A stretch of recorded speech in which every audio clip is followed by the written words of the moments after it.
మీ కుటుంబంలో ఎంతమంది ఉన్నప్పటికీ మీలో మీకు అంతగా అనుకూలత లేకపోతే, అంటే ఒకరు చెప్పింది మరొకరు వినకపోయినా, ఒకరి మాట మరొకరు వ్యతిరేకిస్తూ ఉన్నా, ముఖ్యంగా సిబ్లింగ్స్‌లలో పెద్దవాళ్ళు చెప్పింది చిన్నవాళ్ళు వినకపోవడము, చిన్నవాళ్ళు చెప్పింది పెద్దవాళ్ళు పట్టించుకోకపోవడము, లేదా ఇంట్లో ఉండే పెద్దవాళ్ళు అంటే పేరెంట్స్ చెప్పింది పిల్లలు పాటించకపోవడం లాంటి సమస్యలతో బాధపడుతూ ఉంటే కనుక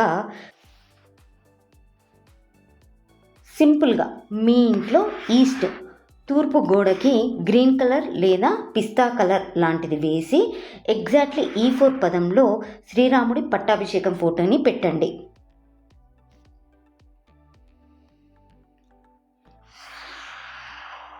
మనకు తూర్పు అనేది 79 degrees to 101 degrees మధ్యలో ఉంటుంది. అందులో పర్టికులర్గా E4 పదం అనేది 79 degrees to 90 degrees మధ్యలో ఉంటుంది. ఈ E4 పదం అనేది సంబంధ సాంగత్యాలను ఇస్తుంది. కాబట్టి ఎగ్జాక్ట్లీ ఈ E4 పదంలో వుడెన్ ఫ్రేమ్తో ఉన్నటువంటి శ్రీరాముడి పట్టాభిషేకం ఫోటోని పెట్టండి. కొన్ని రోజులలోనే మీ కుటుంబ సభ్యులలో మంచి అనుకూలత, సఖ్యతతో పాటు ఒకరి పట్ల ఒకరికి గౌరవభావం పెరుగుతుంది.